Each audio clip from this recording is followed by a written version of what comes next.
You know how when you book a flight, you can pay a little extra money to offset your emissions? Well, now imagine that your money was actually being spent on strippers and coke, except the strippers are our mates and the coke is gas. Congratulations! You're ready to learn about our Australian carbon credit units. Let's take a look. You see, when landholders take steps to avoid carbon emissions by planting trees or not clearing land, we reward them with a carbon credit. For each tonne of carbon avoided, they get 1 ACCU. That landholder can now sell that ACCU to some gas company, so they can stick a tonne of carbon into the atmosphere and say they're carbon neutral. Or they can sell that ACCU back to us so we can say net zero by 2050. Either way, everyone's happy. Australian government.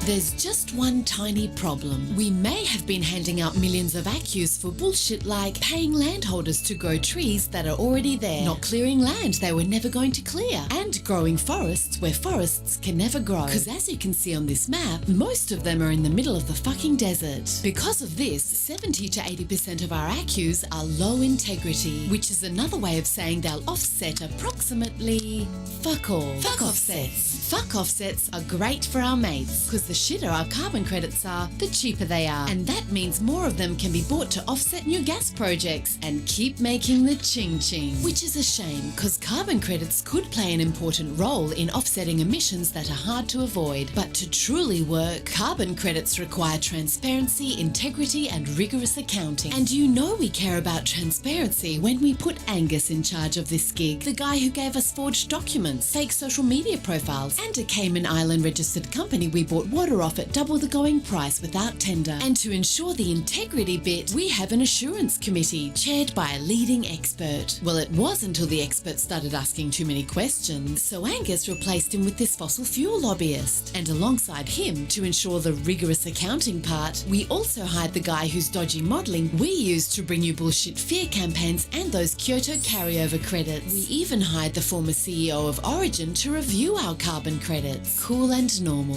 What's next, you might ask? Let gas companies earn ACCUs too? Why, that's exactly what we're doing with Santos, which will be earning credits for capturing its own emissions with CCS. Except as we've seen, CCS captures fuck all. Fuck offsets. We're making it so easy to earn ACCUs, pretty soon we'll run out of space to plant trees that are already there. That's why we're exporting this shit show to the whole Indo-Pacific, with help from Woodside. You know, the pricks who robbed Timor-Leste of its resources. Fiji and PNG have already signed up for the next kick in the face. Carbon colonialism, where we pay poor nations who've begged us to stop digging up fossil fuels to help us dig up even more fossil fuels. So to sum up, you pay for the carbon credits, we make them as shit as possible so our mates can buy them for peanuts to offset their emissions, so more gas basins get drilled, emissions keep rising, our neighbours get screwed again, and your town gets flooded again. But hey, net zero by 2050. What's that? Labour will fix this rort if it wins the election. Oh, sweetheart. Labour's relying on carbon credits to meet a fifth of its own emission reduction target. So unless it calls for a full inquiry into this shit buffet, the next government will not only inherit it from us, but also keep feeding it to you. Australian government. Authorised by the Department for Regulatory State Capture.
Eric, you're not a boomer, are you?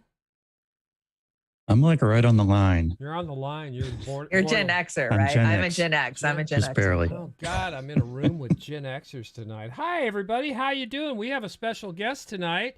That would be Eric the Red from the Sabby Sabs podcast or vlogcast. What do you call those, Eric? Welcome. You're the engineer. What is that? What is it called?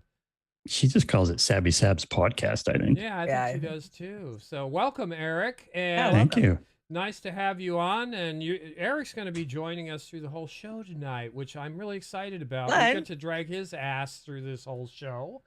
And so we're going to... Yeah, I'm East Coast, but I'm a night owl, so you're in. Oh, good. I'm so sorry. Yeah. I didn't realize you were East Coast. No, Grampy Oz, he's got to be in bed by 8 o'clock or he turns into a piece of poo. You're famous in the chat. They know you as one of Sab's mods. There you go. All right, I'm famous. Not only does he mod, you engineer that for her, don't you? Yeah, I mean, I don't know. Engineer may be a bit of a grandiose word, but I use it all the help. time for me. Yeah, it's grandiose enough for us. So. I help.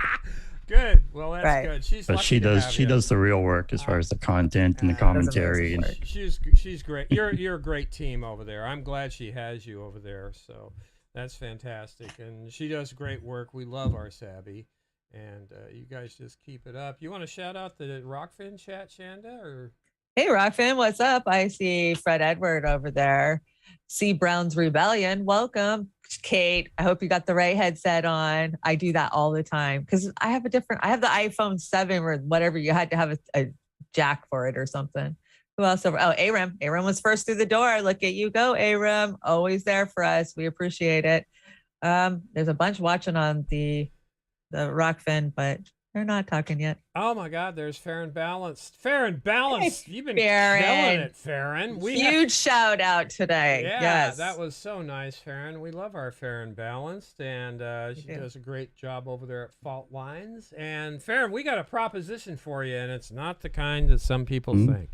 But, decent one. Yeah. well, we're gonna have some fun. We got Lucky Burrito Gamer. What's up, Gamer? Jilly Love, you got a treat coming to you in the mail, courtesy of Kumshwari Kate, and so does Steve Cutler and Lucky Burrito. They have a treat courtesy of Kumshwari Kate. So Kumshwari Kate sponsored Saturday night show, and that was a couple of the door prizes. We just put all the names in the chat that we can in a bag and pull them out, and you were the lucky winners. So Vic, what's going on, Vic? Vic. Vic wants to do a documentary. Let's do it. On coffee, and she asked if Joey would like to be involved in that. So it's that's awesome. That would be great. We've got a left of the left, and there's Steve again. Crazy Puppet. Oh, God, I the love Crazy that Puppet. name. Welcome. I see you in the other chats. Yeah. I appreciate your chats. Yeah. Anyway, I think Gamer. Hey, Gamer. everybody. I hate to miss somebody because I know I get butthurt when people forget to call me out. I know. Sometimes though, we got to just move on with the show. Yeah, We're sorry like if we right didn't now. catch it. So sorry. Oh my gosh. Anyway, Popeye. I didn't say Popeye. There's Popeye. Hey, Popeye. Popeye. So Eric, what's on the horizons for you? What's going on? Do you guys plan on doing more, or what are the things you run into? We want to spend a little time getting to know you over here. Well, as far as Sabby and the show, one thing that's on our radar is there's an event coming up on Friday the 22nd in Boston. That's being put on by Massachusetts Peace Action, and now I think RBN Revolutionary Blackout is like co-sponsoring, and there's a number of sponsors, and so that should be pretty cool. We're going to try to turn that into a little maybe Sabby fans of Sabby get together maybe. Oh, that'd be cool. That would be really cool. So and the call-in things. By the way, Chanda, Eric said he would help me do the call-in setup because I'm a ding dong. I don't know how to do that. So we'll talk. We'll talk. We'll figure something we out. appreciate the help. Yeah, the call-ins have been cool. Yeah, they have. It was better than I thought it'd be. To tell you the truth, I had my doubts at first because you kind of never know what you're going to get. But they've been great. Yeah, right. Yeah, they're a lot of fun. When we do our call-ins, we hope that we can get as many people have a chance to speak as possible. I was over on Brianna Joy Gray's podcast or call-in about a month ago, and there were like 30 people in the queue, and the show was 3 hours long, and they only got 6 people from the call-in. And and that's the way Tim Black used to be. I remember calling in Tim Black in 2016, and you'd sit in the queue for 3 hours, and then the show would be over. But why do you even do it then if you're only going to get 6 people? That's what I'm saying. You got to have a time limit. You should just, hey guys, courtesy to the other. Let's get it. 3 minutes is plenty, I think. What do you guys think, Eric, Chanda? 3 minutes. Get to the point of what your comment is. This back and forth, call me on the phone. We'll have a chat, but right. So or I'll schedule. Depends on what your queue looks like too. Right. Yeah. If you got a small queue, then you kind of want them to keep talking. Right. But Sabrina's, how big are her queues looking? They're quite a few, aren't they? Yeah, I mean, she maybe got through a dozen. I mean, she had the stream on Friday. It was like 10 minutes shy of 4 hours. Yeah. Wow. That hurts, man. I tell you, anything after 2 is painful. No, it was a good time. No, I think a 2-hour call-in would be plenty, and it's a courtesy thing, and people. Yeah, you can't say a lot in 3 minutes. I agree, Lucky. I've done a lot of time speeches, and you'd be surprised at how long 3 minutes really is when you're standing in front of a crowd of people. Becca C., you are not late. Don't worry. Don't worry. You can rewind. We'll give you an excuse. Why don't you move us into our housekeeping? Housekeeping. There's Chanda in her old maid outfit. I've just got that one. There we go. I'm cleaning up just the same way we always do. Yeah, you're throwing it behind the curtain there. So And that's the American way, damn it. Yeah. And then we've got the good old. It is satire. And guys. Mostly funny, we hope, and fair use, of course. Fair use. If you'd like to donate to us, those were our PayPal QR codes, or you can hit our link tree, which is in the next slide. Or you can mail me gold. Or you can mail us gold. Yeah. Ruples. Ruples. Well, we do take ruples for sure. But here's our link tree. Our link tree will take you to all of our live hot donation links. And this one, our special guest, and Eric okayed this picture tonight. Oz made. We cartoon everybody. We apologize. Everybody. Yeah, I think it's better than the original picture. So there you go. I've been doing. I set up Tara Reid's format with these, and she really likes them, and it's quite forgiving. So and we live in a cartoon anyway, so why not? Yeah, I mean, I feel like a cartoon every day. I'm glad I'm still waking up, or am I waking up, Chanda? It's a very strange timeline we're in. Oh yeah, it is a very strange timeline. Damn marmot. Hell it is. This is news, I'm sure, to everybody, or not. Sean Penn says he's thinking about taking up arms against Russia. I'm telling. What do you guys think? Send him in. Go for it, Send him in. Go for it. Bourne. Now he's Jason Bourne. Yeah, Slim Pickens looked good strapped to that nuke, so maybe we can get him to ride one down too. Yeehaw! Well, does he have a bunch of kids he wants to send too? Yeah, I mean, think so. They want us to send our children. He wants to go so bad. Let's send his. Yeah, let's send him over there. This U.S. war criminals and their media co-workers are pretending the invasion of Ukraine is the first war crime and the worst since World War II in hopes of erasing their own atrocities from the narrative. These 4 plus Trump account for multiple destroyed countries and millions of on and on and on. So we can say all Chomsky says, yeah, every one of them. Every one of them.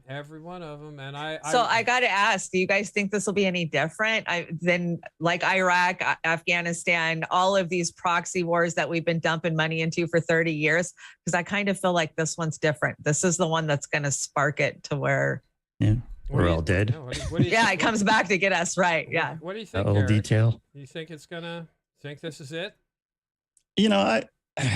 I've been thinking things were going to collapse in the whole economy and whatnot. Like after all the COVID lockdowns and all the shutdowns, I mean, I thought for sure like the economy would be like in a deep depression. We'd have, hunger lines and all this stuff. And yet, I don't know, it seems to keep chugging along. So I'm not sure. It'll get bad if you're poor No, it is getting bad for the poor. And I think that we're coasting right now on what's left of our supply chain. I think once we get into the harvest season, say, next fall, and the fact that our farmers didn't plant hardly shit this year, and, we're not getting the wheat supply we normally get out of Russia and the Ukraine, that's when we're really, really going to start feeling the supply chain breakdown. Because let's face it, Biden's done nothing, absolutely done nothing to secure our supply chain, fix our supply chain, even address that there's a broken problem within it. Yeah, I mean, Matt Stoller writes about that a lot with the supply chains and how it's all just monopolized and in the ports. And yeah, I mean, you're totally right with Biden. I mean, he's just putting gasoline on the monopolization. Yeah. So you got to wonder if it's some kind of bubble that's just going to boop. And I'm afraid of that because, our supply has been monopolized, like you were just saying. So these places that we all shop, say Costco, Walmart, when we start seeing massive bare shelves at those places, it's time to start being very worried, is what I would say. Well, Biden has lowered the price of gas to $1.39 a gallon, so that should help out, don't you think? Or am I living in an alternative reality? So yeah, I don't know where you're partial list of countries behind a few years. Yeah, a partial list of countries the EU has tried to overthrow just in my lifetime. This is from White. Oh, wait a minute. This is Russian state-affiliated media. How dare you? Unfortunately, they've become one of the more trusted names in news. Somalia, Iraq, Haiti. God, we got some stories about Haiti, don't we, Chanda? Yeah, Sudan, Yugoslavia, Ecuador, Afghanistan, Venezuela, Iran. How many times for Iran? 2, 3, 4 times? Libya, Syria, Ukraine now, Brazil, Bolivia, Ethiopia? And Solomon Islands. What the hell? And that list is missing quite a few, if memory serves. Spreading democracy. Yeah, that's at the barrel of a gun. That's what we do. That's the thing we do. Sabby had a show the other day where she brought up like the Wikipedia page of regime changes, U.S. regime change actions. Yeah. I watched that. Yeah. Oh man, that went on for a while. Too long. Yeah. Much too long. We brought Kimmy from The Rising, and everything. Oh, goddamn, not rising again, Oz. What the hell's wrong with you? Well, I think this makes pretty good points here, and I got the slice. You'll get the gist as soon as I kick it over here. Sorry about the mouse, guys. Kim, what's on your radar? Well, 3 U.S. officials have admitted to NBC News that some claims made about Russia based on U.S. intelligence may be fabricated. They may have made them up to basically psych Putin out and put Russia and even China on notice. Watch this. They're also suggesting that Ukraine has biological and chemical weapons in Ukraine. That's a clear sign he's considering using both of those. Can you explain to our viewers what was going on there and what NBC News has learned about that claim this week from 3 different U.S. officials? Yeah, that was a great example of what we're talking about. That was based on declassified intelligence, but we're also told the intelligence wasn't very clear about what exactly was going on. And they decided to disclose it as a way of deterring Russia from doing that and putting the world on notice that this could happen. And that's what's going on here, the big picture. This is an unprecedented use of declassified intelligence. We've never seen this level of information warfare before from the U.S. government. And what they're doing is they're trying to preempt the Russians, get ahead of Russian disinformation, even mess with Vladimir Putin's brain, as one person put it, leave him off balance to try to show that the United States knows what Russia is up to and is going to get ahead of it. It's really rather remarkable. Another example was when they announced that Russia had gone to China to ask for help with getting some weapons. That hasn't come to pass yet, and it was almost a way of putting China on notice. Hey, we know what's going on here. Don't let this happen. So really interesting and unprecedented use of intelligence here, Alice. Yeah, and Ken, as you just said, not just intelligence here, unprecedented use. One U.S. official telling you it doesn't even have to be solid intelligence when we talk about it. It's more important to get out ahead of them. Putin specifically, before they do something, it's preventative. It doesn't even have to be solid intelligence when they tell us about it, they said. Shouldn't it, though? Shouldn't our government be giving us solid information instead of rumors or conjecture? They say they're fighting an information war against what? Misinformation? Well, who is the one spreading misinformation? But they did it to deter Russia and mess with Vladimir Putin's brain, they said. So it's okay. Well, maybe you could justify it because of the invasion. But what about China? They decided to bring them into it and put them on notice also, as if provoking one nuclear power wasn't enough. So they admit the narrative that Russia planned to use chemical weapons and that they were going to get weapons from China was not based on solid intelligence. But it doesn't have to be. They can say whatever they want, apparently. This is exactly why so many people don't believe the news or the intelligence community anymore. So much of what we see and hear ends up being manufactured propaganda in an attempt to manipulate. This type of propaganda doesn't just manipulate Putin, it manipulates the American people as well, probably even more so. Do you think Putin is falling for this? Don't you think he would know if it was a lie that he was planning to use chemical weapons or get help from China? He knows what's truthful about him and what isn't, but the American people don't. So I don't think this type of propaganda is intended to mess with Putin as much as it is to mess with us. When people envision atrocities like chemical weapons being used on innocent men, women, and children, they're rightfully horrified. Sure, they say the goal is to put Putin on notice, but perhaps the real goal is to get us to feel so disgusted by another country's behavior that we begin to think war is the only option. Remember babies being thrown out of incubators and weapons of mass destruction? These were the lies used to march us into Iraq. But truthfully, it doesn't matter if we're the ones fighting. You know, that's the example that I've seen all weekend is the babies thrown out of ink. This is the same thing. Why is the American public so short-minded? They got short-term memory loss. That was just, what, 10, 15 years ago, right? I'm not even sure what percentage of the population even knows that was BS. That's what I was thinking. Thank you. Dead on. How many even remembered and thought, oh, yeah, we got duped? A lot of them don't, especially the mainstream moderates, right? No, thing's so ridiculous. This whole idea that Russia needs weapons from China. You know, I think Putin's all right. Yeah. I think he can manage. Yeah. Right. Doesn't he have a hypersonic missile with DC on the side of it? You know, it's painted on the side. Fear. Fair. Yeah. What do you got here, Chanda? So Chris Hedges dropped an amazing Substack this weekend, and it is called Pimps of War. And I had to bring you just one paragraph out of it that just so dead on. He says, these ideologues did not see the corpses of their victims. I did, including children. Every dead body I stood over Every dead body I stood over in Guatemala, El Salvador, Nicaragua, Gaza, Iraq, Sudan, Yemen, Kosovo, month after month, year after year, exposed their moral bankruptcy, their intellectual dishonesty, and their sick bloodlust. They did not serve in the military. Their children did not serve in the military, but they eagerly ship young American men and women off to fight and die for their self-delusional dreams of empire and American homogeny.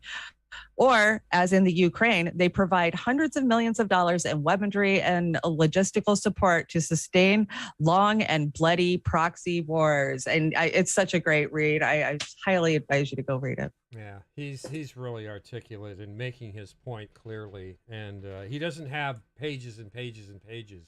He gets it out there, and I get it. Yeah, I know. It's you great follow read. Hedges too, right? You and Sabby both do, don't you, Eric? Sabby read from that same article. Oh. Did she? It was recently, a great one. Yeah, no, it's great. She hit it. Have some more. In fact, I don't know if that clip is dropped yet. I think it has. Yeah, she even has it clipped. But as the kids say, Hedges is based. Yeah, he's based. He's based. Yeah. Based. Well, you brought this Caitlin Johnstone. We were just talking. Oh, I love this Caitlin Johnstone tweet. She says he sure went through the full range of emotions while those cameras were pointing at him. Wow. Is that set in Washington D.C. or Alabama? I don't know. Who knows? I don't believe that he's been in the Ukraine in danger this whole time. You know, he's an actor. He has a production team. He's always had a production team. He had a production team before he was the, TV president and then the real TV president. Come on. He has a crew with him at all times. And I don't believe that he is live on location when I see him. I automatically think green screen. A big Z. Yeah. No, you can't do it with green screens. Can you, Oz? Yeah. Not at all. No. They're scratch and sniff too. I've got to tell you, this is nuts. All this posing and stuff. If I was If I was really in a battle area like that and had all those sandbags and whatever, I'd be pooping my pants. I'd have to have defense brought in by Bill Gates drones, man. I wouldn't be able to handle it.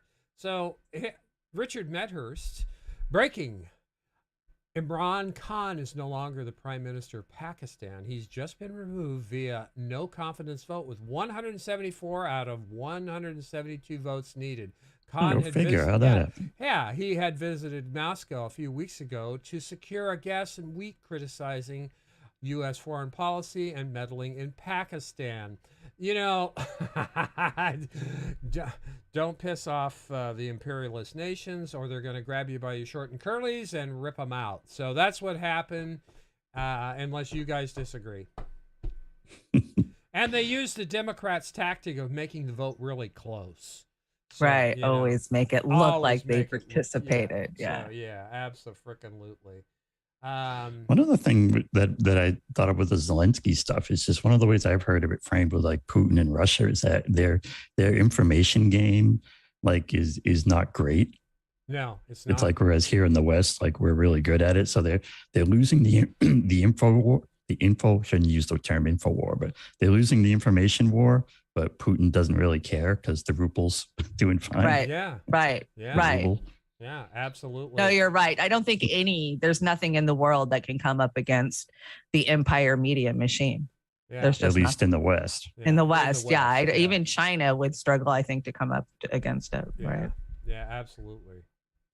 And I brought this. Did I bring this? No. Yeah. Exxon, Chevron, Shell, BP, and API spent a combined $452.6 million lobbying the federal government since 2011. The four oil giants employed an average of around 40 lobbyists per year and spent a combined total of $374.7 million on federal lobbying, while API employed an average of 48 lobbyists per year and spent $78 million.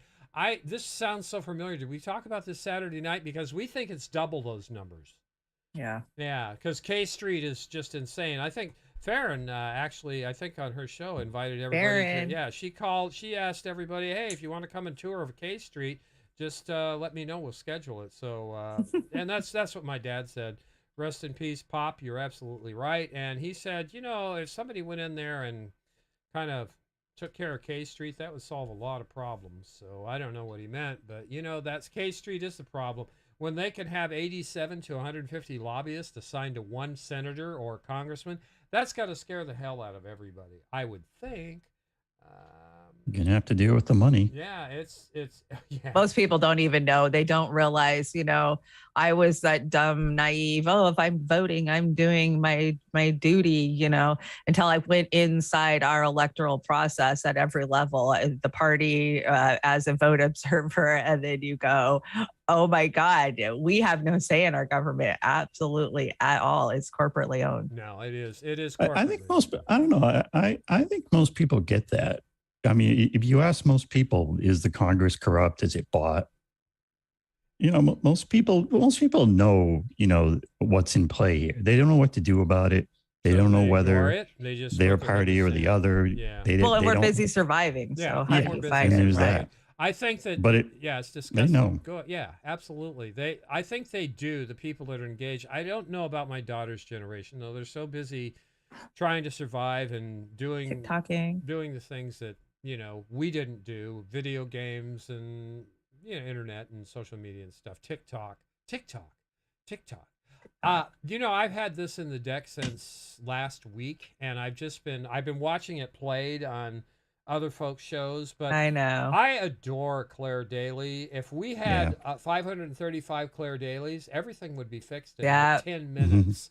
But let me play the clip. We got to work on that. I'll read I'll read it first. There's not one representative in the entire U.S. Congress who has the courage and conviction, not to mention the ethical might of Claire Daly. She is 100% right on this issue. And let's see if you guys agree. I think you've seen it. Who said that? Very wise person. I would love colleague Jambaski to tell me any circumstance in which NATO has played a productive role or delivered peace anywhere. History has taught us that sanctions do not end military conflicts. They do not bring peace. They make the people suffer, not the oligarchs, the people of Russia, the people of Europe. And they're not going to help save lives, because the more arms you pump into Ukraine, the more the war will be prolonged, the more Ukrainians will die. Oh, and it looks might like he's sound crapping his radical, pants. colleagues, but the answer to Does not war compute. is not more war, it's peace. I love when he peace stomps isn't out at the delivered end. by the barrel of a gun. Why is he it's laughing? delivered by diplomacy, She's right. by dialogue. You can wish away your continent's history, but we share a continent with Russia. We will sit down with Russia. There will be a negotiated peace, and this organisation should be promoting it earlier rather than delaying it and making sure that more Ukrainians die. Your feigning of sympathy to talk to the manager. It makes me sick, to be honest with you. My burger's not cooked. It's like, oh, I can't take this. I'm walking away. I can't take this. She's publicly insulted me. That pussy, that drip, that, you know what? Claire Daly is a model for all the congressional and senatorial candidates trying to run for office these days. If you just model yourself out of Claire Daly, you will win, theoretically. So this is Angel. How do you say his name? Damaski? I'm sorry. I'm sorry. Damaski. But anyway, here's him waving. He's waving at Claire, and everybody in there is saying bye-bye. Yeah. What is that? Why did they do that? I don't know. He made the classic blunder. Yeah, Zig Heiling on the way out. I think that was it. But Jesus, you know, she just gave him a whipping right there. And wouldn't you just love seeing somebody do that to Pelosi or Biden or McConnell or any of those other assholes? That's the squad, right? Yeah. The squad. yeah. Any of the squad. They're so heroic. Oh my God. And this is the picture that comes to my head these days. What do you think, Eric? Are you on board with this or what? Faced with such horror, the world cannot turn away. We got Ukraine with staged body bags, or not. And then you've got Syria, Yemen, Iraq, Sudan, Afghanistan, what is that? Palestina? And I can't read them in the bear, but their bodies just packed on top of each other. They're not neatly put, they're just piled into mass graves. So how do you guys feel about that one? Is that accurate? Well, you could even include ethnic Russian Ukrainians. Yeah. Because they're unworthy victims as well. Absolutely. South Africans. Absolutely. Yeah. There's so many. I won't even get started on all the people. Global South, get murdered and commit suicide in this country. Let's have a pile for them, too. All of our sisters and brothers, our vets, our friends and family of color, and just, it's just, you know, it's horrible. So there you go.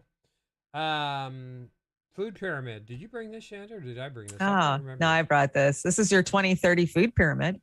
You got antidepressants, Oatly's, bugs, seed oil, and microplastics. You know, the base of every good freaking breakfast of champions. Breakfast. You're missing something there.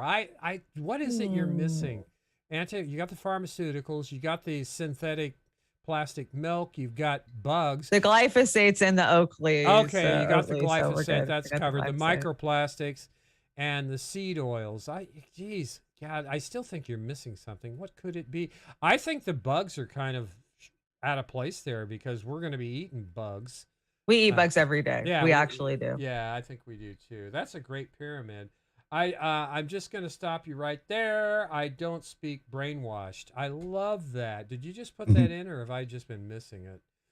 I don't know. I learned how to read a little bit better the other day, so that's helping. Let me see. What do we have coming up next here? I got to get it over. Oh, this one.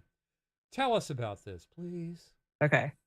So we always do a segment on Saturday's show called Fashion. And the other day when Oz was throwing the fashion up, I said, oh, hey, did you get the picture or the chick with the dress that was strangling her? And he's like, what are you talking about? You know, I'm like, oh, you'll see it. It's everywhere. Well, Joey B. Tunes did a little TikTok over this, and I'll just let it speak for itself. Oh my God, Chanda, are you going to make me crazy again? This is real human hair. Oh my God. No, not this one again. Isn't this the one that can't speak right? I was Josh Safdie's muse when he wrote Uncut Gems. Right. Uncut Gems. Right. Real human hair? I mean, I think so. I mean, it looks like it. It looks like it. Good. The hell was that? She sounded like something crawled up her ass mid-sentence. Good. You always have that strong eye makeup. Is that you, or do you have a makeup artist who does that? Who cares about her makeup? Let's get to the real question. Whose hand is that supposed to be? Lucifer's or Kanye West? I actually did it myself. I mean, what causes someone to talk like this? Yeah. Nice. I mean, is this all a result of toxic mold poisoning or something? Could be a buildup of black mold in her house she's not aware of. Who knows? This is real human hair. Okay, cute. Okay, cute. Ugh, listen to that phony, pretending like she doesn't belong in a haunted house. I mean, can't they see people are horrified by this? This guy's like, okay. Look, you could see him tell his buddy, who come played, on, we gotta get out of here. Freddie This Mercury. guy couldn't get out fast enough. He even fell on his way out. I mean, what do you expect? The guy's spooked. Yeah. Nice. Slipped on that hair. See, at this point, this is when you walk away. When someone talks like that to you, you should just turn the other direction and leave. But they keep interviewing her. Look, here's another one. Is there one project that you really want to do that's your dream project? Oh my God, my book, of course. Her book. Is she going to write it in the way that she speaks? There's going to be a lot of A's in that book. Yeah. But it's so far a masterpiece, if I do say so myself. Oh, God. You know what? I'm going to take my own advice here and walk away. I can't with these people. They're on another planet. I did a whole review of the Oscar after parties on the Patreon today. Look at this. What are these outfits? Looks like she freeze-dried herself in her dress. So if you want more of this lunacy, get on the Patreon. Link in the description. I actually did it myself. Yeah. Nice. He's cute. Culture.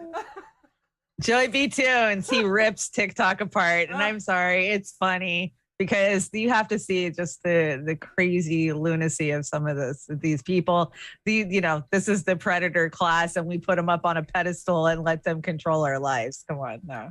Yeah, it is the predator class. I want to go to that party next year. Will you get me a ticket? I will. We'll get a really good costume. Oh, yeah, let's do that. I used to do that for people.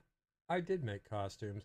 Thomas L. Friedman wrote a little op-ed, and how do we deal with a superpower led by a word criminal? Somebody had a little fun here and switched the pictures. Tell me which one. They fixed it. Which one is the correct picture here? Yeah.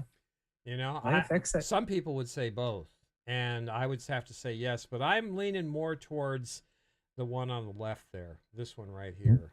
He's got the higher body count. Yeah, that's definitely much as a nation. I mean, put those two together. What kind of body count do you have there? It's horrible, and I'm, take responsibility for your actions. You brought Anthony tonight. What's Anthony got to say, Chanda? I don't think I brought this. Oh my God, did I bring this? I hope I did. Hasn't he gone underground? We resurfaced. Maybe that's why I did bring it. Has it got a cut? He has. Yeah, it's got a cut. He has not gone underground as far as I want him to go underground. But let's give it a listen. He poked his head up like the groundhog. Yeah, groundhog the last few weeks. Yeah, 36 more weeks of terror and fear. These very limited resources to satisfy the most urgent of the urgent needs, we need Congress to pass the $10 billion and then get immediately back to work to get more money for domestic, but I didn't bring money for a global response. Okay. Next question, please. Those sign language people always freak me out. I know, me too. Thanks. Two questions. Social distancing. The lack of the COVID funding for international vaccine sharing. What impact will that have on the U.S. capacity to share in terms of the number of doses and meeting its international commitments through the end of the year? And then for the doctors, do you have any update on plans and timeline for pediatric vaccines for kids under 5? Thank you. So I'll go first on the impact on not having any additional funding at this point for the global response. Look, the lack of global funding has real implications. on our efforts to vaccinate the world. Without the additional global funding, USAID does not have the resources it needs to help countries get more shots in arms. We'll be forced to scale back the work that we do to provide oxygen and other life-saving supplies to countries that need them. Our global genomic sequencing capabilities will fall off, and that undermines our ability to detect emerging variants beyond our borders. And speaking of borders, as I've said, the virus knows no borders, and it's our national interest to vaccinate the world and protect against any possible future variants. So it's a real disappointment to not have any global funding in this bill. It has real implications. We need funding as quickly as possible. Congress needs to act with urgency to fund our global response so that we can accelerate our efforts to turn vaccines. We do have vaccine supply. We need to turn those vaccines into vaccinations around the world. Dr. Fauci. Yeah, with regard to the vaccines for children, I believe you're referring to where are we with the 6 months to 5 year vaccine approval or emergency use authorization. As you well know, 2 companies have submitted or are submitting data to the FDA regarding children of various ages, including within that cohort of 6 months up to 5 years. The data are being analyzed right now, and we're very sensitive to the fact that many parents out there are waiting for a decision on this. And the message we have to them is that we want to make sure that when you're dealing with vaccines for anyone, particularly for children, that we get the data, we look at the data. And when I say we, I'm talking first the FDA for the authorization and then the CDC for the recommendation. Data. So that we know that they're safe. Right. And thus far, there appears to be no safety signal whatsoever Pfizer that will would give get it to you anyone in worried. 75 And the question years. is, what is the right dose page at a time. and the dose regimen? And that would likely be different for the 2 companies that are now involved in putting their data in.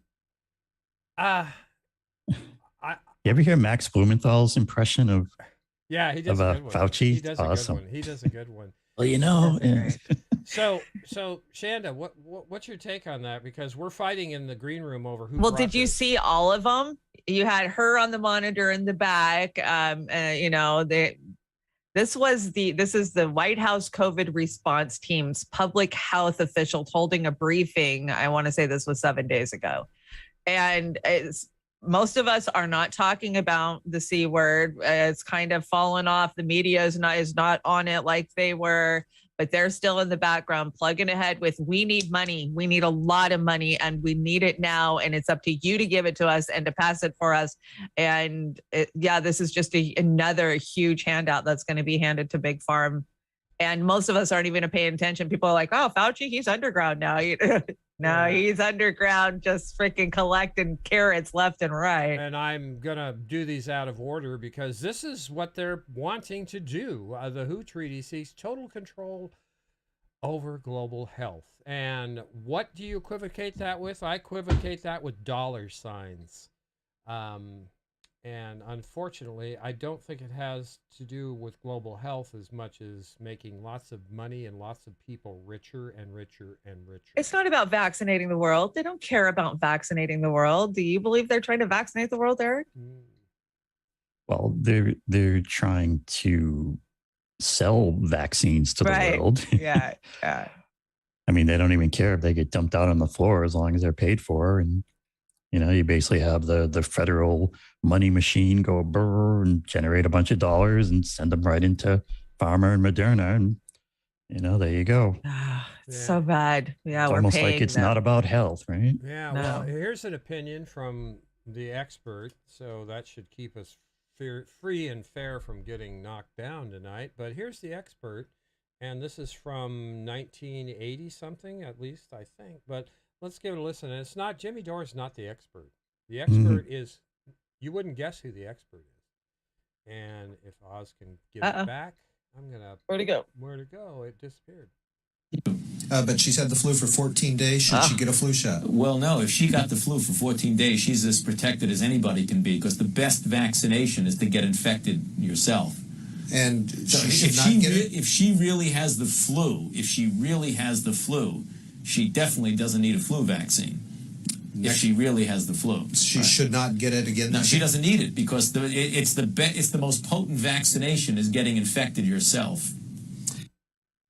Nobody listens to that guy. Yeah, straight from the horse's ass mouth. I mean, straight from the horse's ass. It's called natural immunity. Natural immunity. Okay, thank you, Dr. Fauci, for that information. Ronald Klain, you know who Ronald Klain is. Wasn't he one of Obama's talking heads back in the day? Yeah.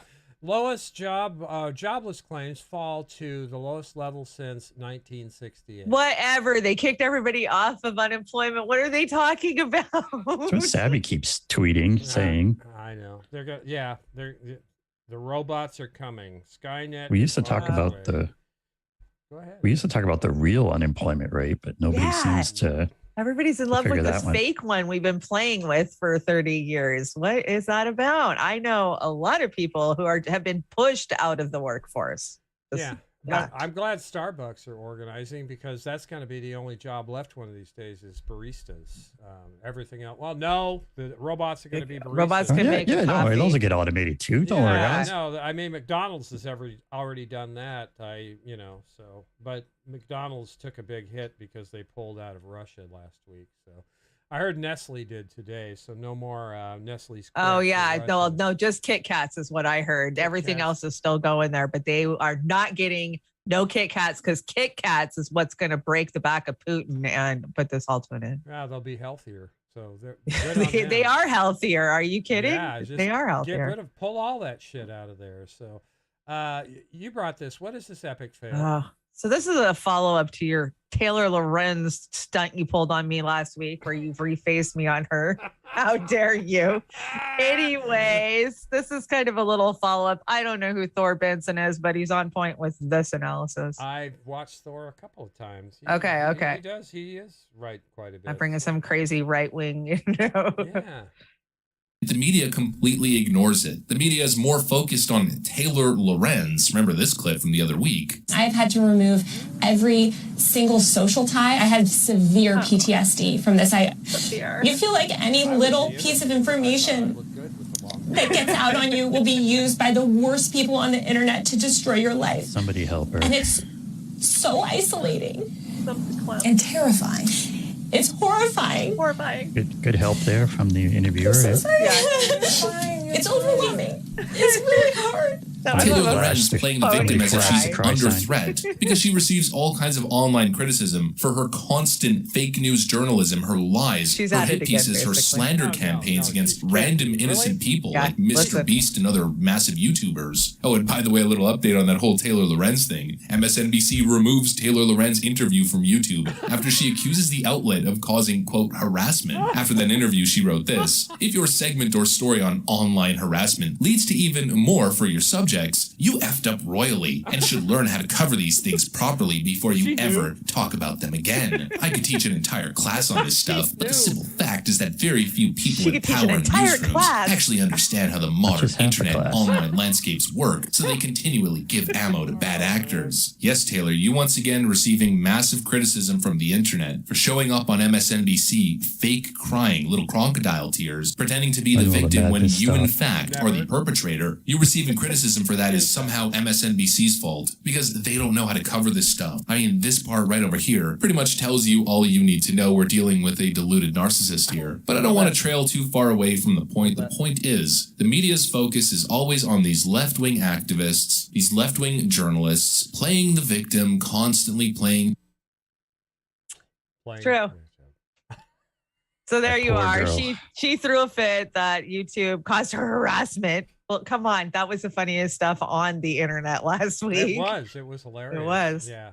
And you did. Yeah. She wore your face well. I think I wore the interviewer's face well. So we should replay. Please don't put me on Taylor Lorenz ever again. Come on. Okay, I'm gonna put you on AOC. You go too far. Yeah, it's the line. Damn it, there's a line. It's the line. What do you got here? You brought Hunter, cousin. This is another follow-up too, because I was talking about this. I asked Farron about this. If anybody had seen this interview, where so he talks about he's got the 80,000. This is the whistleblower. I won't think his name's Jack Moxie. Anyways, far right person. Anyways, he's in Switzerland. He's got all these. He's scared for his life. He needs help. And he does this interview about how he's running and he's trying to get these released and nobody's taking him serious and nobody's helping him. And then he just goes in and attacks Julian Assange, WikiLeaks, and Edward Snowden at the end of the freaking interview. So I brought that clip to let you guys see just how much of a POS this whistleblower is, even though, hey, I agree, leak the Biden stuff. We deserve to see it. He's got the trifecta going on. Wow. Yeah. That my integrity is still being questioned at this point because everything I've said has been true. I'm not in the habit of saying things that are not true. Yeah. I never wanted to be an internet star here. I just wanted to do my duty, and that's what I'm doing.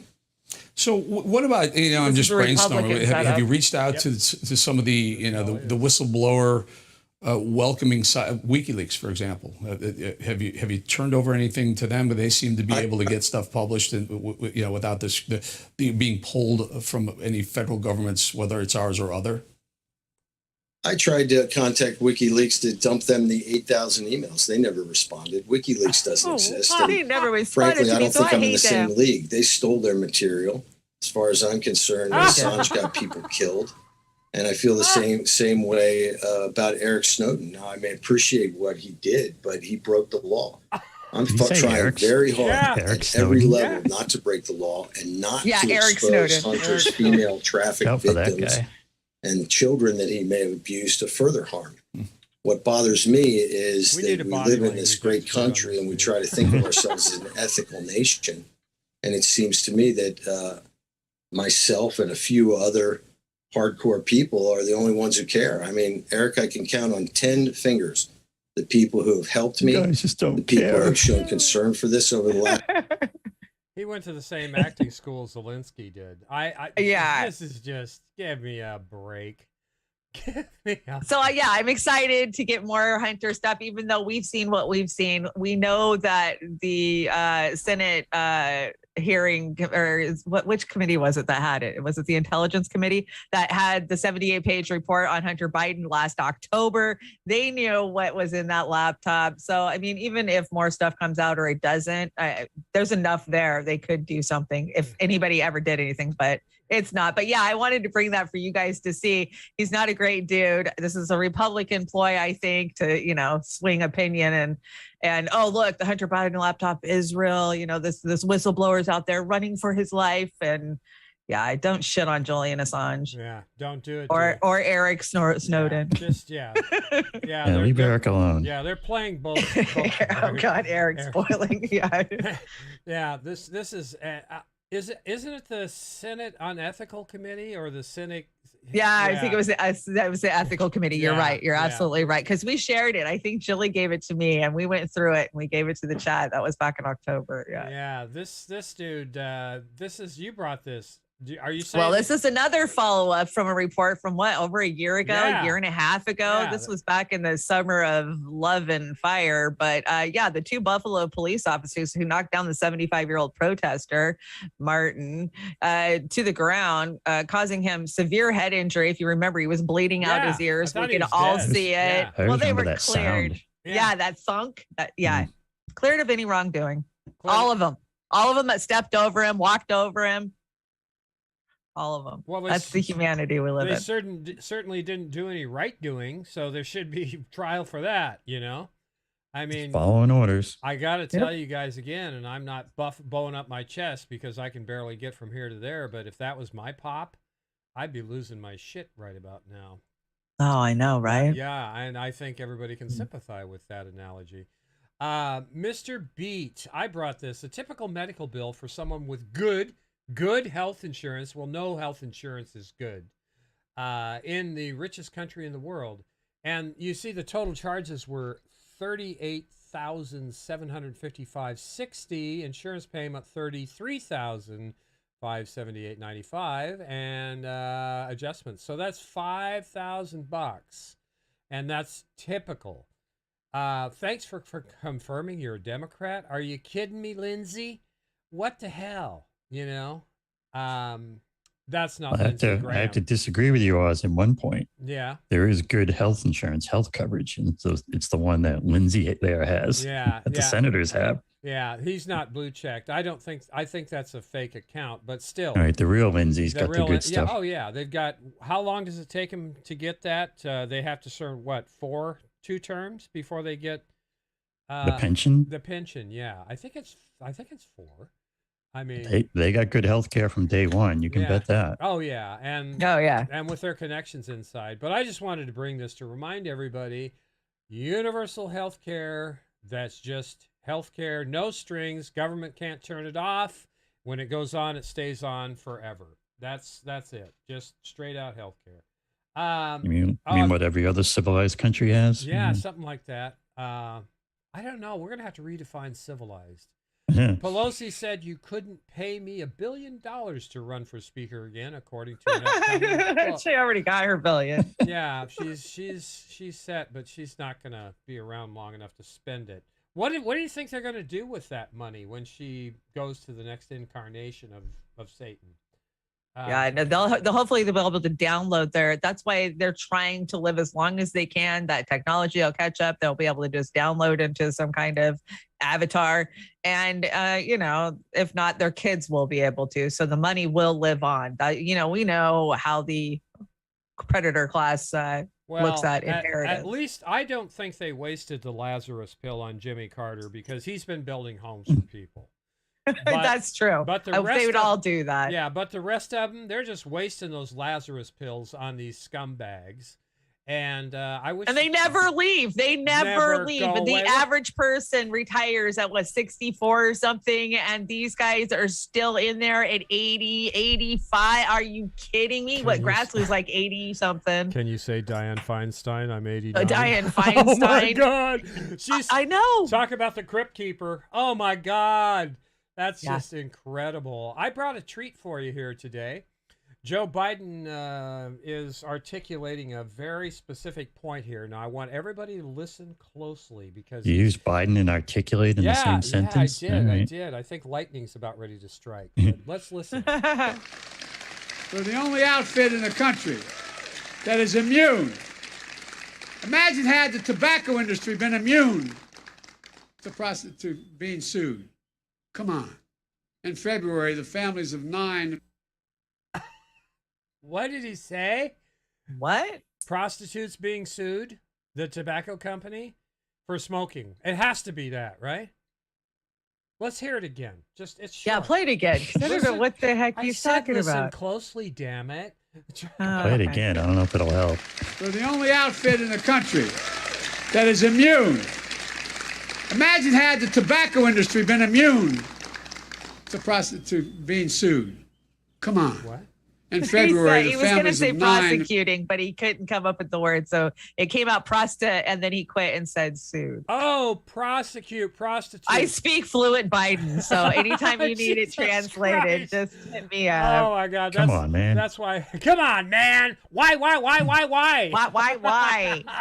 man? That's why I had to put the graphic up there. I want to shout out to Chris Leon. Thank you for the Ray over on the Rock Bin. He says, hey guys, love your show. Let's get something to talk about, and rest in power, Gilbert Godfrey.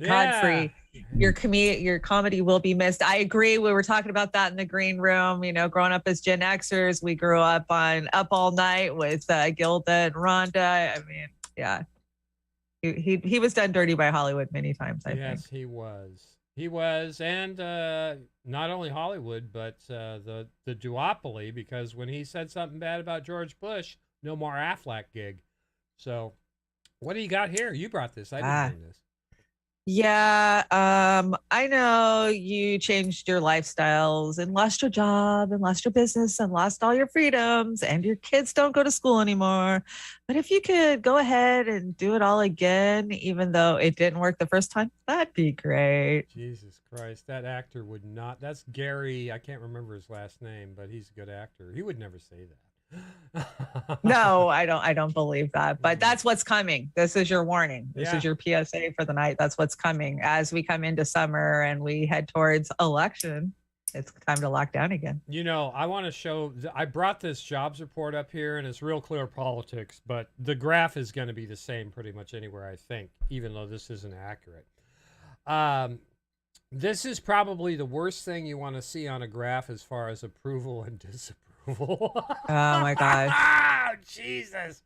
But someone called this. When did we call this, Chanda? We've been calling it since the day he got elected. Yeah, I think since the day he ran for office. I mean, this guy just... Nomiki would say Trump was worse. Oh my God. Nomiki, I know Nomiki. yeah. No, God, who was beaten though? Somebody was going after. I saw her and this Emma morning. Vigeland going at it the other day on Old Cedars. Yeah. I think CJ and Nick were going after him this morning, going after Nomiki and David Dole. And that was great. If you didn't see it, Revolutionary Blackout Network, Nick and CJ did a good job this morning. Good. Bravo. Especially on Pretty Boy. I love that when they go him. Double down on Dole. Yeah, that was great. What do we got here? Is this Biden's new gig or what? Yeah, maybe. All right, let's check it out.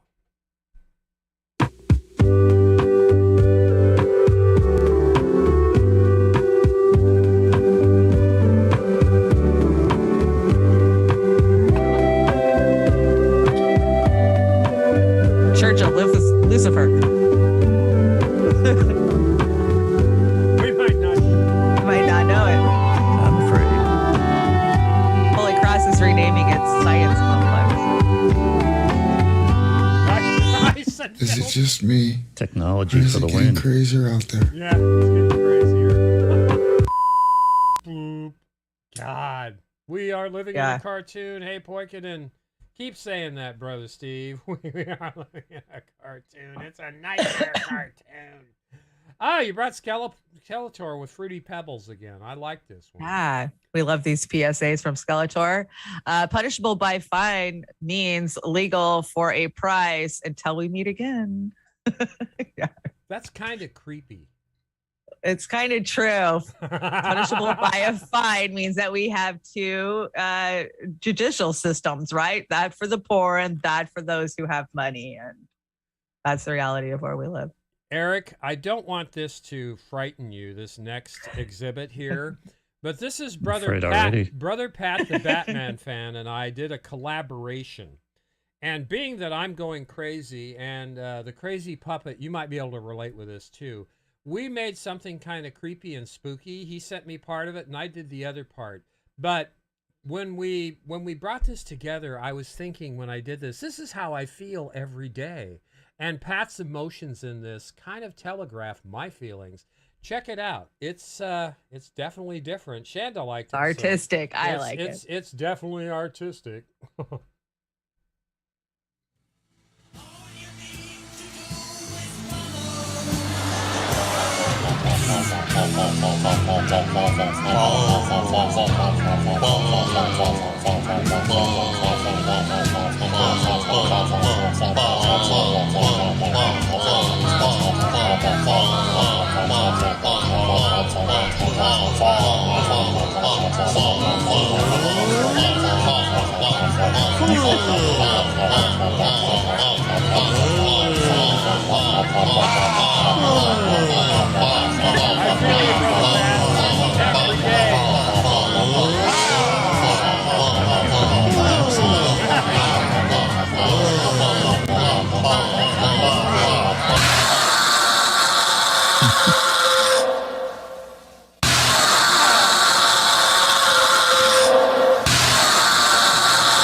Now, what that is, that we sent that in as a test. That's the Democrats' campaign ad. No. Honestly, there's a contest at MSNBS for a new trailer for their shows, and this is called Bend Over with MSNBS. And we submitted that. So, Pat, if we get a good chat on that, we'll be doing great. So that was creepy, though. Wasn't that creepy? Mm. That was creepy. That was creepy. Here we Very artistic, though. Did the chat run away? I love the collaboration between you guys. Yeah, we're nuts. You brought this. Yeah. Julie Love said, "Bad trip, man." Bad trip. I know. It's like, what drug did I take? Yeah, that was a bad trip. Who remembers these? Ordered a Gen X bomb shelter today. I thought this was a boomer bomb shelter. It was a boomer. That's not Gen X. It was a boomer. I don't know who wrote Gen X on there, but I mean, we had Gen X too. I mean, we made it through like halfway, and then in the 80s, halfway through, they were just kind of like, that's a boomer bomb shelter. I swear, I had one. So actually, I had a real bomb shelter. My dad built one underneath our garage, and had a submarine door on it. It had 2 feet thick concrete walls. I think the quality of life would have been a little stunted had we had to go in that thing, but who knows? Yeah. Kind of a bummer to go all of that trouble and never use it. Yeah, I know. Shit, ask Ali Velshi. He'll make sure you want to use it. So, we got this. That's what he must have one. Yeah, he wants to use it. That's he what wants to use it. They all bought him. His wife bought him one and put it in his Christmas stocking. We've got Richard H. Ebright replied, Dr. Fauci may not have been right about everything, but America is better off because of him. And really, Americans said that. Richard Ebright responded to that and said, no. But the crazy thing about this, guys, there were so many positive comments. Right on. Great post. Yeah, exactly. I know, right? I laugh. I laugh on Twitter so hard. Oh my God, are you kidding me? You delusional people. I just sit there and shake my head scrolling like, my God, I just live in a crazy wonderland. I mean, talk about satire. Is that what satire, or was the dude being serious? I think he was being serious. They're being serious most of the time. Oh my God. Chanda, you brought this. We got our ratings in, right? Yeah. This was a story that Gamer was talking about in the chat a little while ago. So this is a tweet from Glenn Greenwald, because we love Glenn. Even with a major war going on, the continued disappearance of the MSNBC and CNN audience is extreme and rapid. The number of viewers under 55 watching primetime shows is barely 100K or less. These are mid-level YouTube numbers, and I kind of blew it up. Maybe you can see on the screen, but yeah, we're talking under 500,000 for Fox. I mean, these are insane numbers. 95,000 for MSNBC. That's under 100,000 people watching. I mean, I get we're small guppies and we don't have a lot of people watching, but we don't have the commercial power that they have. That's amazing. Well, they're fantasizing about the days when Three's company got 52 million watchers. I mean, give me a break. I mean, the whole cable news. They're all just there to watch Suzanne Summers. Yeah, I mean, yeah, that was and what MASH and Friends even. You know, it was like good programming that we loved. Yeah, the good stuff. I think the good stuff. You know, when Buffy the Vampire Slayer was at the heights of their show, they were like 7 million. And to see these 100,000,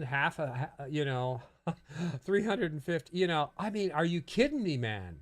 So it's funded propaganda at this point, because there's no way with the salaries they have, with that kind of viewership, they could fund this operation. It's being funded by your tax dollars via the military industrial complex, fossil fuel, insurance lobby, and Big Pharma, God knows what else. That's who's paying for your propaganda. You are.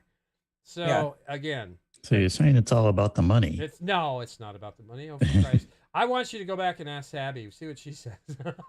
I know what Sabby's. We know what Sabby says. I know what Sabby. He's all over the money. Oh yeah. Sabby's in the chat. Greetings, welcome, Sister Sab. Sabby, we love our Sabs. We love our checking up on me. Yeah, she's checking up on you, Eric. Anyway, Ryan Knight, when the Democrats lose midterms, please remember these condescending elitist videos. And he's dead serious about this. I love when people are like, you have a moderate policy, you lost my vote. Oh, what vote was that? Was that the vote you were going to give to some Bernie wannabe whose overkill policies are unpopular with 75% of voters, just so you can feel good about yourself until they lose the general election, at which point you'll point your finger and blame someone else? That vote? Oh, honey, your vote got lost a long time ago. Democrats need to wake up. Jesus, in order to legislate, we have to win. Go to walkerforcolorado.com and stop complaining. Woo! Cute. Yeah, you gotta love that, because that's how the Clinton machine works. That's what they got speaking for him. Sabby Sabs is in the house, and we got 38 concurrent viewers here right now. Are we gonna? We're gonna have to shut down the chat. You guys are getting too full. Too many people in here. Damn it! Honestly, you got plenty of room. We cut it off at 50, and there's a line around the building, so there is. You just got to do that. But thanks for joining, Sabby. Eric's doing fantastic. He's done a great job tonight. We love having Eric on. He's great. When you get a 3% raise, but inflation 5.4, 6.2, 6.8, 7%, 7.5, 7.9, 8.5, I think we should just freeze it at 10. What do you guys think? You brought that just up. Numbers. Just numbers. Yeah, just numbers. But I hear those numbers are getting ready to go up again. Oh, so they are. They absolutely are. And we have another one of our amazing practice mutual aid people. This is from Linda Hockified, our #1 executive producer, right next to Chanda doing the graphics. Mutual aid, we're going to pound this into everybody's mind so they know that's the only way that we're going to be able to coordinate and help each other through this crisis if we can get through it. We are going to drop our new show format on May 7th, and we worked on it today. It's looking like a lot of fun, folks. I previewed the outgo for Chanda, and she said, "You can do better, Oz, damn it." So I'm going to have to work hard. Always do better. So we're almost out of here. We got a few more, right? We got a few more. What is this one? This is your blood painter person, right? Well, I brought this to point out something, because if you saw last week, Dr. Oz is all like Trump, right? And this is a Dream Abramovich. If any of you remember my reportings from the last 2 years, deep dives into her spirit cooking, her emails, her WikiLeaks emails with John Podesta, where she's mentioned multiple times, the insane photos I brought where she's smearing feces and blood and doing spells. And then, of course, there's a lot of pictures out there. If you don't know who she is, go check her out. But my point of bringing this is it's all one big club. It doesn't, not left, not right.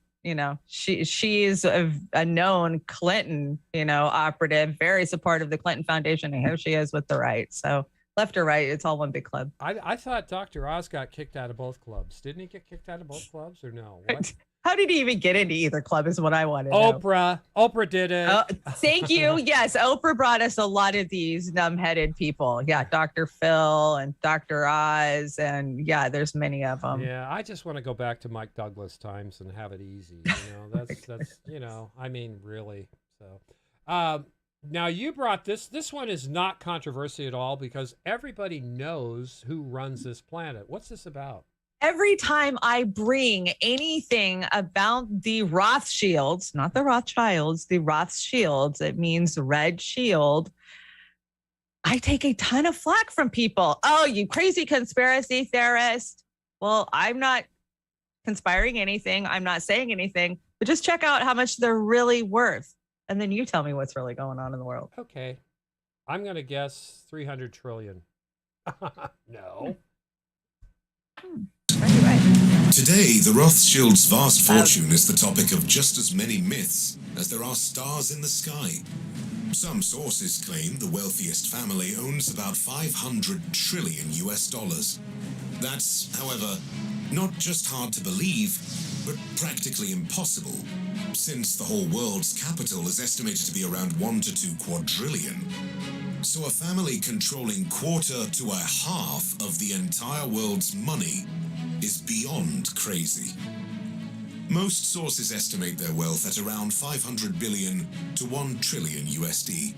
That's about 2 to 4 times more than the following wealthiest individual, Elon Musk. Although the primary source of the Rothschilds' fortune are their banks, over the years they've branched out in mining, transport, real estate, art, and stocks as well. They have a minority share in the Suez Canal, and legend says they have 30% shares in all major banks worldwide. While I highly doubt the latter, the Rothschilds clearly won't end up leaving under the bridge anytime soon. The Rothschilds' lifestyle is shrouded in mystery. They are experts in hiding both their true fortune, which may be bigger than the whole Southern Hemisphere combined, and their personal lives. Nonetheless, from time to time, we can have a glimpse of the extravagant life they lead behind closed doors. Unlike many pop stars, the Rothschilds don't waste their money on flashy and fancy items that hold little investment value. Most of their purchases have one task and one task only: to bring them more money over time. They have a vast collection of art and are one of the most significant contributors to art museums around the world. For example, among many other things, they donated the $40,000 worth 4th century Lycurgus cup to the British Museum. During the Nazi occupation of France, around 3,500 works of art were taken from the Rothschilds' estates, as Hitler himself came to take his pick from the prized possessions. After the war, most art pieces were returned, but some remain unfound up to this day. The Rothschilds are probably the biggest gold owners in the world. Did I say They gold? don't simply have the precious metal, but have shares in gold mines as well. Oh. Unlike some extravagant narco boss's children, though, they don't have golden cars or AK-47s, but gold bars. Oh, tons and tons of them. Recently, Jacob Rothschild exchanged massive amounts of British pounds and USD with gold, which many financial experts read as troubling for the Western economies. Yeah, a little bit. Now, about 8% of Jacob's assets are in gold. Thank you, Chanda. You made my night. Yeah, so keep worrying about Elon and Bezos, these CIA fronts, and let's not ever talk about one of the real wealth holders in the world. Yeah, that's pretty wild. Eric, what do you think? Well, one of the things I think of is, as far as like the whole systemic issue is yeah, you have this huge wealth and power up at the top, and I don't know how much you can do directly about that. And then there's this connection from them, from them to our Congress, to our so-called representatives. Right. And so the question is there a way to kind of to cut that connection, at least in some fashion? To me, that's like the potential weak point.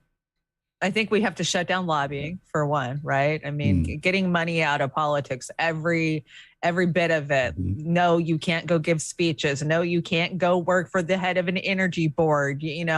Shut it down. When you are a public servant, you are a public servant. We're going to look at your money. We're going to look at where it's coming from, what offshore accounts you're holding, those type of things, where your investments are. You can't be invested into any 401 profile, Vanguard, any of those. That's how we shut it down. But how do we do that when they control the levers of justice? I don't know. I mean, one of the big problems you have right now is that money is speech.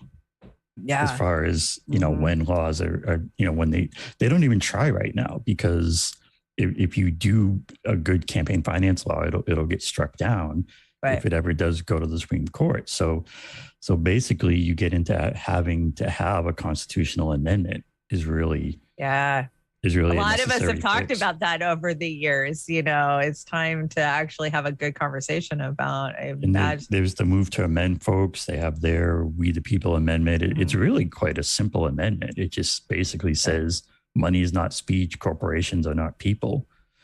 And so the big question is, can we leverage our numbers to really get some things happening? Which, if you follow like Ralph Nader, I'm a big Nader lover. I've got like 5 autographed books of his, but he says it's absolutely positive. And once you get the swing of the pendulum and that many people, it really doesn't take that many. 3% of the overall population is what he says, I think. But I just, with us being lulled to sleep in these systems that we're in, I don't know if we'll ever get those type of numbers. I mean, in the Bernie Sanders movement, we saw numbers like I don't think we'll ever see again in this country. I mean, not in my lifetime. I don't feel like I will. I don't think that there's anybody as polarizing as Bernie was that brought people together. I mean, being on the ground like I was, I saw the hundreds of thousands of people. I mean, everyday people, the people that you want getting involved in affecting change for positive. And because we have been splintered and lied to and gaslit and sheepdogged and everything that, the Democratic Party and everything has done to us, I just don't see how we ever, it's got to be the workers' movement. So then, like the question I would ask, like why did those people come out? Was it Bernie's good looks, his personality? No, it's because we thought he was going to ideas. take the machine on. Because if you remember from 2015 of August into, April, even May of 2016, he was saying some very revolutionary stuff, like these are the oligarchs and let's take the powers on. Yeah, he put those ideas out there. You can have universal health care. You can have, college, if you come together and you fight for those things, and then to be in those crowds and to be shut down at the arenas and, not have Bernie covered and everything that they did and that we saw that they did.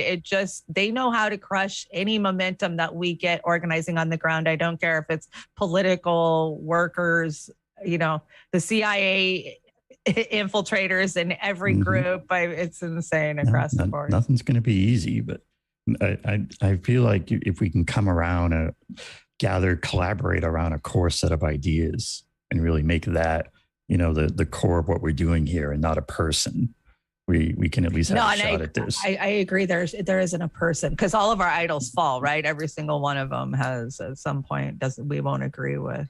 So I just don't know what it is. I wish I knew, because I put all my energy into it, Are you ready for this? Sure. It's not going to happen through electoralism. It is going to happen from people getting shocked so bad they're woken from their slumber. They have rigged a game. How can a rigged game work for the people? The people have to be woke up, whether it's through what's happening in Shanghai right now with the starvation, what's happening through mass movements in this country. We've got to stop looking at it as a team sport. It's not red and blue. This is a duopoly, and it's only going to change if we, the people, can put our bullshit to the side and come together so we can feed ourselves, we can house ourselves, we can healthcare ourselves, we can stop this imperialism bullshit that is draining our life's blood of our country and murdering people across the planet. And that's the key point. The two differences we had here was we had Trump with his style, considered to be an outsider because he was bucking the system. Then you had Bernie with his style, who was actually speaking truth to power, but he was the outsider on the other side of the issue. The duopoly got in there, made Trump look bad, and made Bernie look bad at the same time. So then they rigged the election because they thought, no way in 2018 or 2016, no way that Trump was going to win. And he did. Okay, so now they doubled down. They kicked the media, mass media, into high gear, and they're going to do it again. And lastly, the point is here, Chanda and I have speculated in the last couple of days who is going to run for president in 2024. You might be surprised to hear who we think might. Who do you think is going to be running for president? Because we're sure it's not going to be Biden. What do you think, Eric? Who's going to run? On the Dem side. On the Dem side, well, they're sure trying to set up Ro Khanna is one thing, but I don't know if he really has the chops for it. I don't think he has experience, does he? God, I mean, I care so little about the Dems. It's hard to even think of any. Oh, I know. This is why Chanda and I, our pick's going to blow you away. Yeah. I think whoever they do, you better watch out for DeSantis. Because I mean, I don't like the guy. Well, no, that's who I called. Right. That's who I called for the Republicans. You called that 6 months ago. Yeah, it's watch out for him. Yeah, I agree. Are you ready? Some power behind him. Are you ready? Are you ready, Eric? Chanda, shall we tell him? Go ahead, tell him. Barack Obama. Bring back the Obama magic. Yeah, Barack Obama. There's enough people that will fall for it, that will get in line. I absolutely think, don't underestimate the Dems. They're back. They're going to get slaughtered. They're going to get slaughtered. Their only hope is to bring Black Jesus back to run for president. Is he allowed? Yes. Yes, he can't consecutively run, but as long as it's not consecutive. No. Yep. And what the thing of it is, their campaign, I'm telling you guys, this is what I think. Chanda might have a different twist. They're going to say, we had an adult taking care of us for decades. Or not for decades, for 8 years. Okay? So we want sanity back in the White House. Thank you, Joe. Yeah. We know you're too old. But can you imagine Barack Obama? Now, our question was, who would they match up with him for VP? Because it wouldn't be Kamala Harris. A lot of people think Buttigieg. We think it might be Klobuchar. Klobuchar. Isn't that nuts? Barack Obama and Klobuchar. Of course, the VP doesn't even matter. But, It doesn't. No. But they Look, want somebody yeah, who look at could. Harris. Yeah, bullshit. So, bottom line, we think that their tactic will be Obama in Why can't 24. Obama run again? I want to know why he can't run the again. band back together, huh? Yeah, he can't run after his term, but he can take 4 years off and run again. Is my Yeah, understanding, maybe right? somebody can qualify. Wouldn't that Seriously, just a moot point. Yeah, it might be. It might be. But after watching Biden, I'm with you, Farron. After watching Biden around the White House the other day when Obama came in and he was like, "Celebrities in the house, go, Joe, sit down and drink your milk." You know, so anyway. Joe took it well. He forgot before he even got to bed that night. Farron says Hillary Clinton, and I can't disagree with you because she's delusional enough to think that the world loves her enough and she's got to save I it, understand the logic, Farron. I just I do think too. there's too much negative with Hillary Clinton where Obama is still adored. Right. He is adored even by some of the right. Yeah. So, yeah. And he has to be adored by some of the right because he made them whole in a big way for a long time. Oh, yeah. Anyway, that's it. We got to get to scumbag of the week so we can let Eric out of the mosh hot pit seat. here. Yeah, out of the hot pit. Scumbag of the week. I haven't got to bring this guy yet. Brooklyn Dad Defiant. He was over on Rachel Maddow's stream or Twitter the other day. Happy we're getting Rachel Maddow back. That was, I think, last Monday or this month was last Monday. And you got to give Ali Vesey mad props for doing solid job holding it down. Are you kidding me, man? So you got Ali Vesey down there. Let's have a nuke. And then you've got Brooklyn Dad Defiant just nibble on Rachel Maddow's toes. So he gets our Scumbag of the Week award. And we've got a fee says, and then we're about out of here. We have got Fiorella Isabella. You want to read this? Fiorella Isabella says, breaking. This was from like 3 days ago. Russia says Kyiv is responsible for the missiles used in the latest attack, killing 50 in Kramatorsk. How do you say that? Train station? Yeah, I think so. Close enough. Kramatorsk? Yeah. Train station. Kramatorsky, According to the RDM, Russia has not used the these for Chatka years. used for years, yeah. Tchotchkes. Tchotchkes, yeah, Tchotchkes. We saw that. We've seen that missile, right? I think we saw it in one of the clips we played earlier. Yeah, they claim Ukraine sought to disrupt the mass exodus of civilians using them as human shields, which we know they're doing. We absolutely the Ukraine sought. That's that missile that had the Amazon logo on the side of it. Yeah, that's what I was thinking. Fair and balanced. Farron says 22nd Amendment. The amendment prohibits anyone who has been elected president twice from being elected again. You know what? That's new to me. Big hole in your theory there. That's new to me. I still think it was. I thought it was consecutive. Okay, so I'm going to revise and say Michelle. That's what I was going to say. I called it when Oz and I were talking about it. I was like, no, I think it'll be more like Michelle because she covers the women breaking the glass ceiling aspect of it. Yeah. Could be.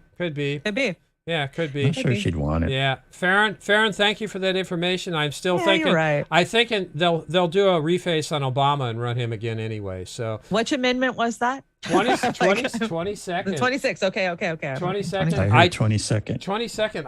I thought it was always pack one. I thought it was consecutive. So I thought it was consecutive too, but I guess we were wrong, and we always Maricopa when we're wrong, so we don't know everything. Yeah, now I'm going to have to rethink who's going to run. Thanks a lot, Farron. Anyway. Whatever. This is from somebody who can't get to ruin everything. Yeah. So we got B&B Engineering, and then we've got this thing right here. And Eric, we're going to give you a chance to make announcements or cite anybody that you happen to might engineer for their wonderful show. Oh yeah, definitely catch us over there on Sabby Sabs. On Monday, Tuesday, Wednesday at 7, Fridays at 8. And sometimes special shows at other times. But yeah, we have fun over there. We try to give a lot of attention to the peeps in the chat. Yeah, I know you guys do a great job. I love Savvy's fire, and I love that she's the independent woman voice getting out there, and she's not afraid to throw it down and get fired up. I think that's what people love to hear and love to watch, you know. So thank you for supporting women in independent media. Absolutely. It's a thing to do. It's been a pleasure having you on tonight, Eric. Oh, thanks. If you want to catch up with what I'm doing, you can find my site at erictred.com.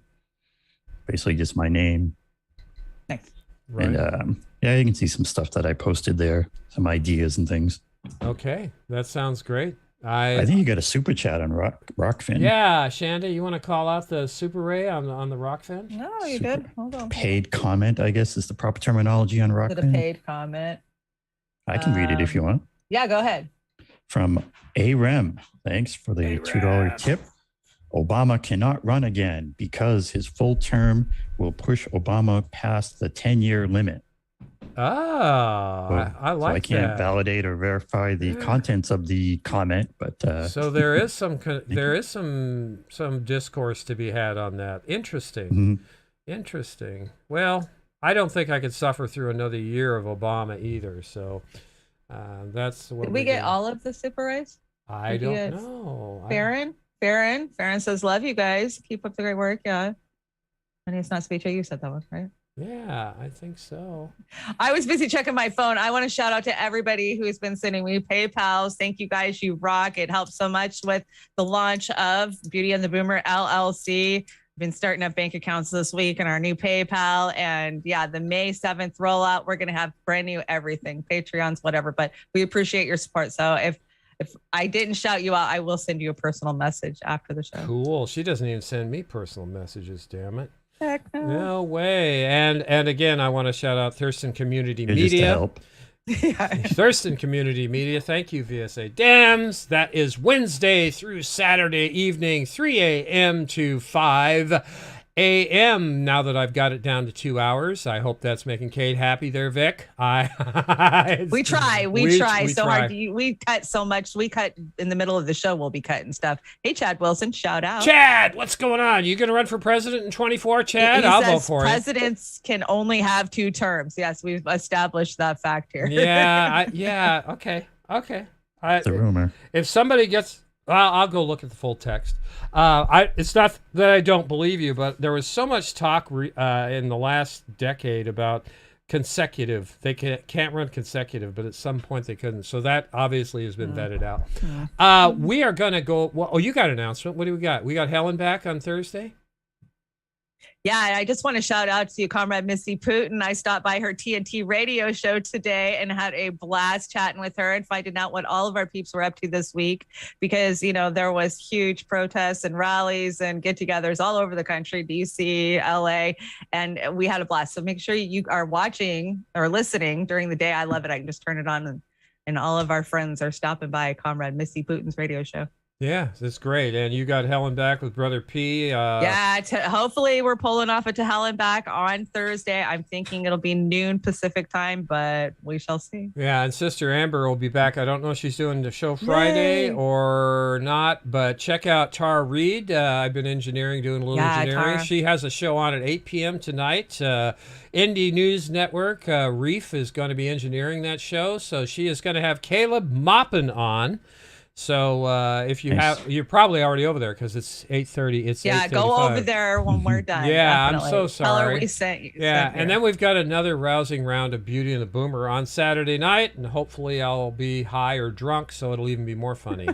So why not? Yeah, why not? What the hell? Thank you again, Eric. Thank you, everyone in the chat. It's a blast. And I'm glad you had a good time. And let's have you back again sometime, please, if you don't mind.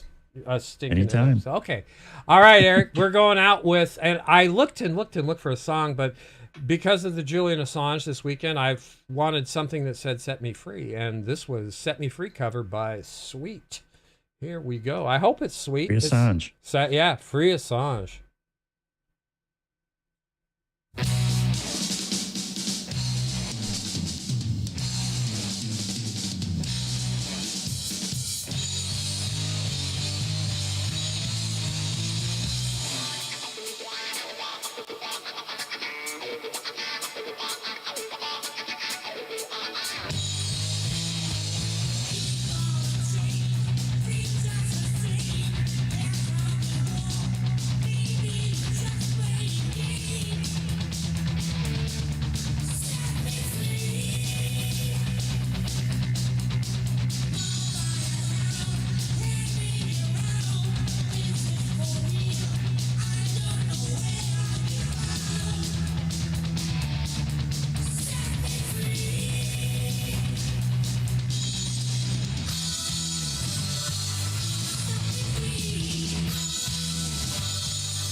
Good night, Peggy.